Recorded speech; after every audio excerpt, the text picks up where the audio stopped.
আম্মাজান খাদিজাতুল কুবরা রাদিয়াল্লাহু তাআলা আনহা এবং দয়ার নবী দুই স্বামী স্ত্রীর মধ্যে কেমন মিল মোহাব্বত ভালোবাসা ছিল মনোযোগ দিয়ে শুনবেন। আম্মাজান খাদিজা ছিল বড় লোকের মেয়ে। আম্মাজান খাদিজার আব্বাজানের অনেক সয় সম্পত্তি, জায়গা জমি, সোনাদানার মালিক ছিল আম্মাজান খাদিজা। একদিন আম্মাজান খাদিজা আল্লাহ রাসূলের কাছে প্রস্তাব পাঠালো, হে আল্লাহর পয়গম্বর, হে মহানবী, আমি খাদিজা আপনাকে বিয়ে করতে চাই, বিয়ের প্রস্তাব দিলাম। আল্লাহ রাসূল বলেন, ও খাদিজা, তুমি কোথায় আর আমি কোথায়? তোমার আব্বাজানের এত সয় সম্পত্তি, এত জায়গা জমি, সোনাদানার মালিক তুমি, আর আমি মুহাম্মদ, আমার তো খাওয়া হয় না, তুমি কেন আমাকে বিয়ে করবে খাদিজা? আম্মাজান খাদিজা বলেছিল, হে আল্লাহর পয়গম্বর, রতনকে রতনই চেনে, আমি জানি আপনি কেমন মানুষ, আপনি যদি আমাকে বিয়ে করেন, আমি খাদিজা কথা দিলাম আমি কোনোদিন আপনাকে কষ্ট দেব না। আপনি দিনের দাওয়াত দিতে যাবেন, আমি খাদিজা আপনার ভাত রান্না করে খাওয়াবো। আপনি দিনের দাওয়াত দিতে যাবেন, আমি খাদিজা আপনার জামা কাপড় পরিষ্কার করে দেব। হে আল্লাহর পয়গম্বর, আমাকে বিয়ে করেন, আমাকে নিরাশ করবেন না। আল্লাহ রাসূল আম্মাজান খাদিজাকে বিয়ে করলো। বিয়ের পর তাদের সাংসারিক জীবন, আল্লাহ রাসূলের 11 জন স্ত্রী ছিল। 11 জন স্ত্রী সবই ইয়াং, প্রায় সবাই সুন্দরী ছিল। আম্মাজান খাদিজা শুধু ছিলেন বৃদ্ধা। আম্মাজান খাদিজার বয়স বেশি ছিল, তারপরও আল্লাহ রাসূল এই ইয়াং স্ত্রীদের ছেড়ে আম্মাজান খাদিজাকে সবচেয়ে বেশি ভালোবাসতেন। কিসের জন্য ভালোবাসতেন? কবি ছন্দের মাধ্যমে বলেছে, মনোযোগ দিয়ে শুনুন। কেমন ভালোবাসেন নবী আম্মা খাদিজা, কেমন ভালোবাসেন নবী আম্মা খাদিজা, যে ভালোবাসায় খুশি হতেন আল্লাহ দয়াময়, যে ভালোবাসায় খুশি হতেন আল্লাহ দয়াময়। কেমন ভালোবাসেন নবী আম্মা খাদিজা, কেমন ভালোবাসেন নবী আম্মা খাদিজা, যে ভালোবাসায় খুশি হতেন আল্লাহ দয়াময়, যে ভালোবাসায় খুশি হতেন আল্লাহ দয়াময়। ধনী হয়ে আম্মা খাদিজা নবীর কাছে শেষে বলে করব জিন্দা। ধনী হয়ে আম্মা খাদিজা নবীর কাছে শেষে বলে করব জিন্দা। নবী বলে, ও খাদিজা কেন চাচায়? নবী বলে, ও খাদিজা কেন চাচায়? রতনকে রতনে চেনে অন্যকে নয়, ও রতনকে রতনে চেনে অন্যকে নয়। কেমন ভালোবাসেন নবী আম্মা খাদিজা, কেমন ভালোবাসেন নবী আম্মা খাদিজা, যে ভালোবাসায় খুশি হতেন আল্লাহ দয়াময়, যে ভালোবাসায় খুশি হতেন আল্লাহ দয়াময়। দিনের দাওয়াত দিতে গেলেন নবী, দিনের দাওয়াত দিয়ে কোনদিন রাত 12টা, কোনদিন রাত 1টা, কোনদিন রাত 2টোর সময় আল্লাহ রাসূল বাড়িতে আসতো। রাত বেরাত আল্লাহ রাসূল বাড়িতে আসতো। আল্লাহ রাসূল বাড়িতে এসে দরওয়াজার সামনে দাঁড়িয়ে, কোনদিন দরওয়াজার সামনে গিয়ে দুবার দরওয়াজায় টোকা মারার প্রয়োজন পড়েনি। রাসূল 12টায় আসুক, 1টায় আসুক আর 2টোয় আসুক, নবী পাক বাড়িতে এলো, দরওয়াজার সামনে দাঁড়িয়ে শুধু একবার দরওয়াজায় টোকা মারতো, সঙ্গে সঙ্গে দরজা খুলে যেত। আম্মাজান খাদিজার সামনে দাঁড়িয়ে আল্লাহ রাসূল বলছেন, ও খাদিজা, তুমি কি সারা রাত ঘুমাও না? বলছে, কেন? বলে, একবার টোকা মারিয়া তুমি দরজা খুলে দাও, কেমন করে পারো? তুমি কি ঘুমাও না? আম্মাজান খাদিজা বলেছিল, হে আমার স্বামী, আপনি যখন বাইরে থাকেন আমি খাদিজা ঘুমোতে পারি না, বড় টেনশন হয়, বড় ভয় হয়, না জানি কাফেরেরা আপনার উপর কোনো আক্রমণ করলো কিনা, আপনার কোনো ক্ষতি করে দিল কিনা, এই চিন্তায় আমি খাদিজা সারা রাত ঘুমোতে পারি না, আপনার অপেক্ষা করি পথে দরওয়াজার গোড়ায় আমি বসে থাকি। আহা, কি ভালোবাসা দেখেন। আমার মায়েরা পারবে? হ্যাঁ, ছেলে যদি রাত 12টার সময় অফিস থেকে বাড়িতে আসে, আল্লাহ রাসূল রাত বেরাত বাড়িতে এসে একবার টোকা মারলে দরজা খুলতো। আচ্ছা, আমাদের মনে হয় আমাদের ছেলেরা 12টার সময় বাড়ি গিয়ে একবার টোকা মারবে, আমাদের বউরা দরজা খুলবে? ও হবে? টোকা মারা দূরের কথা, কিল মেরে, ঘুষি মেরে, লাথি মেরে দরজা ভেঙে গেল, মাঝখান থেকে ফেটে গেল, আমার মায়েদের ঘুম ভাঙে না, জান্নাত থেকে ঘুরে বেড়াচ্ছে। ওই দিয়ে আমার সকালবেলা গপ্প দেবে, ওখানে আমার স্বামী আমার সোনার চাঁদ, কি ভালোবাসে জানিস? ওরে আল্লাহ, কি ভালোটাই না বাসা। কবি লিখছে দেখেন, দিনের দাওয়াত দিতে নবী যায় বাজারে তারে, অপেক্ষা করে বসে থাকে বিবিদের ঘরে। দিনের দাওয়াত দিতে নবী যায় বাজারে তারে, অপেক্ষা করে বসে থাকে বিবিদের ঘরে। বাসাশে দরজা খুলে যায় বাসাশে দরজা খুলে যায় বিবি বলে আপনি ছাড়া ঘুম নাই হয় ও গো বিবি বলে আপনি ছাড়া ঘুম নাই হয় বাসাশে নবী আমাকে খাদিজা যায় বাসাশে নবী আমাকে খাদিজা যায় যে ভালোবাসায় খুশি হতে আল্লাহ দয়াময় যে ভালোবাসায় খুশি হতে আল্লাহ দয়াময়। একদিন রাতের বেলা নবী বাড়িতে এলো, দরওয়াজায় টোকা মারলো, দরওয়াজা খুলে গেল। আম্মাজান খাদিজার সামনে দাঁড়িয়ে আছে। আল্লাহ রাসূল আম্মাজান খাদিজাকে দেখে হাউমাউ করে কেঁদে উঠেছে। কেন জানেন? আল্লাহ রাসূল দেখছেন খাদিজা দাঁড়িয়ে আছে, আর আম্মাজান খাদিজার জামাটা এখান থেকে এমন ভাবে ছিঁড়ে গেছে, ও জামা সেলাইও করা যাবে না, তাবলিও মারা যাবে না।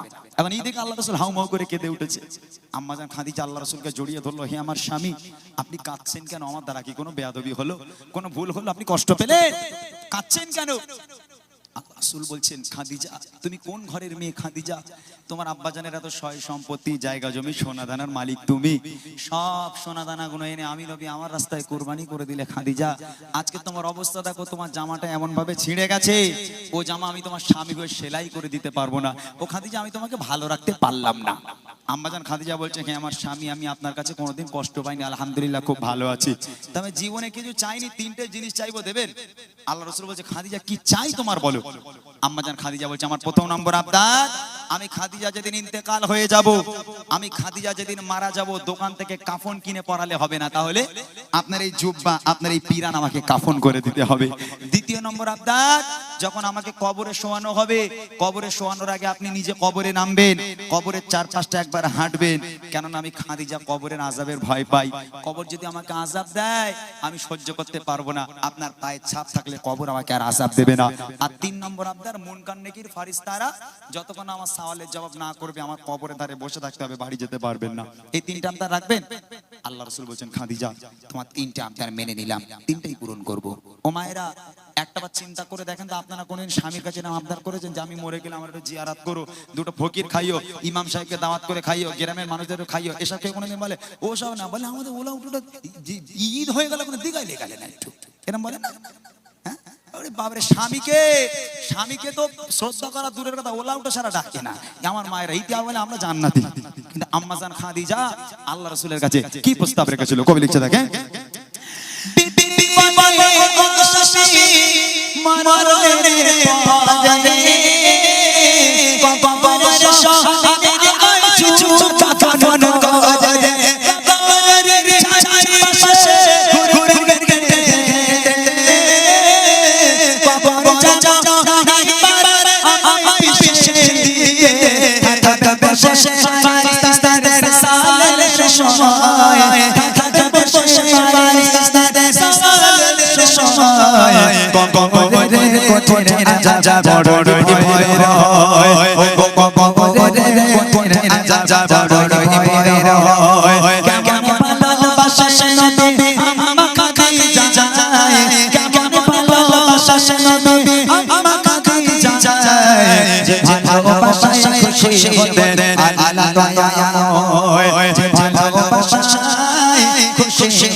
ইন্তেকাল হয়ে গেল, আম্মাজান খাদিজা মারা গেল। প্রথম নম্বর আবদার করেছিল জুব্বা দিয়ে কাফন পরাতে হবে, আল্লাহ রাসূলের জুব্বা দিয়ে খাদিজাকে কাফন পরানো হলো। দ্বিতীয় নম্বর আবদার ছিল আম্মাজান খাদিজার, যে আমাকে যখন কবরে শোয়ানো হবে, কবরে শোয়ানোর আগে স্বামী যেন কবরে নামে, কবরের চার পাঁচটা হাঁটে। আল্লাহ রাসূল কবরে নামলো, কবরে চার পাঁচ পা হেঁটে এবার আম্মাজান খাদিজাকে কবরে শোয়ানো হলো। আচ্ছা, কবরে শোয়ানোর পর মুর্দাকে, মুখটাকে কিবলার দিকে রাখতে হয়, পশ্চিম দিকে রাখতে হয়। তো আম্মাজান খাদিজাকে কবরে শোয়ানোর পর আম্মাজান খাদিজার মুখটাকে নিয়ে যতবার পশ্চিম দিকে ঘোরানো হয়, কিবলার দিকে ঘোরানো হয়, আম্মাজান খাদিজার মুখ অটোমেটিক ঘুরে আবার আসমানের দিকে হয়ে যায়। আবার একবার চেষ্টা করা হলো, আবার একবার আম্মাজান খাদিজার মুখটাকে নিয়ে যেই কিবলার দিকে ঘুরিয়ে দিল, আবার এমনি এমনি ঘুরে অটোমেটিক আসমানের দিকে হয়ে যায়। সাহাবারাও পেরেশান, আল্লাহ রাসূলও পেরেশান, মুখ কেন কিবলার দিকে ঘোরে না? আবার একবার চেষ্টা করা হলো, আবার একবার নবী পাক যখন যেই খাদিজার মুখটাকে কিবলার দিকে ঘুরিয়ে দিল, আবার এমনি এমনি অটোমেটিক আসমানের দিকে হয়ে যায়। তিন তিনবার মুখ কেবলার দিকে দেওয়ার পর আম্মাজান খাদিজার মুখ কেবলার দিকে ঘুরে না। ওই সময় আল্লাহ পাক আল্লাহ তাআলা খবর পাঠালে, আমার বন্ধু আপনি চিন্তা করবেন না, আমি আল্লাহ চাই না খাদিজার মুখটা কেবলার দিকে থাক, কেননা খাদিজা দ্বীন ইসলামের জন্য, কোরআনের জন্য আমি আল্লাহ আমার জন্য এত কষ্ট করেছে, এত রক্ত ঝরিয়েছে, নিজেকে এত কুরবানি করেছে। আমি আল্লাহ খাদিজার উপর এত খুশি হয়ে গেলাম, আমি আল্লাহ চাই না খাদিজার মুখটা কেবলার দিকে থাক, আমি আল্লাহ চাই খাদিজার মুখটা সরাসরি আসমানের দিকে হয়ে থাক, যাতে করে আমি আল্লাহ আরশে মুআল্লায় বসে বসে আমি আমার খাদিজাকে প্রতিনিয়ত দেখতে পারি। একবার জোরে বলেন না সুবহানাল্লাহ। স্ত্রী হতে হবে এরকম। আল্লাহ পাক দুনিয়ার বুকের একটা নারীকে সালাম দিয়েছিল, তার নাম হলো খাদিজা। কিসের জন্য? হ্যাঁ, আম্মাজান খাদিজা, আল্লাহ পাক বলছে, ওরে দুনিয়ার সব মেয়েদের মুখটা কেবলার দিকে রাখ, কবরের মধ্যে শুধু খাদিজার মুখটাকে ছেড়ে দে। আমি আল্লাহ খাদিজাকে বড্ড বেশি ভালোবাসি, আমি আল্লাহ খাদিজাকে দেখবো, খাদিজার মুখটা আসমানের দিকে রাখ, আমি আল্লাহ আরশে মুআল্লায় বসে বসে কবরের মধ্যে থেকে আমি খাদিজাকে শুধু দেখতেই থাকবো।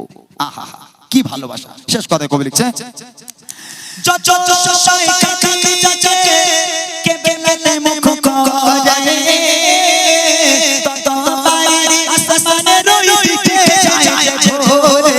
আল্লাহ বলে ও নবী চার কিছু নাই, আল্লাহ বলে ও নবী চার কিছু নাই, খাদিজাকে দেখবো বলে আমি সর্বদা, ও খাদিজাকে দেখবো বলে আমি সর্বদা।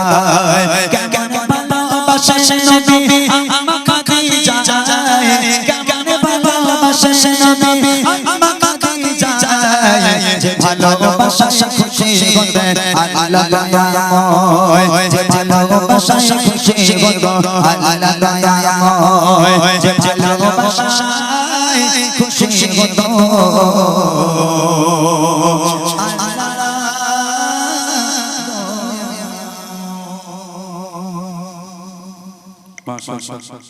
শুনলেন সুন্দর একটি কালাম। এরকম আরো কিছু কালাম আছে যেগুলো আপনাদের ইনশাআল্লাহ ইমরান ভাই পরিবেশন করে শোনাবেন, আপনারা শুধু ধৈর্য ধরে শুনতে পেলেই হবে। রিকোয়েস্ট যেহেতু নেই, আমি আগেই বলেছি যে আমাদের মতো আমরা গাইবো, আপনারা এই কালামগুলো শোনেন ইনশাআল্লাহ। এবছর 2026-এ ইমরান ভাই অনেক নতুন নতুন যে কালামগুলো বায়ানের সাথে সাথে যাতে আপনারা বুঝতে পারেন, সেই গজল শুনে কিছু শিক্ষা তার থেকে পাবেন, এরকম কিছু কালাম ইমরান ভাই এবছর লিখেছেন, খুব ভালো ভালো কালাম। তো ইনশাআল্লাহ সেই কালাম আপনাদেরকে শোনাবেন, আপনারা শুনবেন। আর আজকে ইউটিউবার ভাইদের নতুন গজল হয়েছে, ওই তো সাল্লাল্লাহু আলাইহি ওয়াসাল্লাম, বুড়িমা শুনবে বলে বসে রয়েছে সব। বুড়িমা একজি, তোরা বুড়িমা গজল শুনেছিস? ও বুড়িমা কোথায় চলো গাঁটুরি মাথায় নিয়ে, এটা তো এরা বলছে মোটা ভার মাথা খারাপ হয়ে গেছে।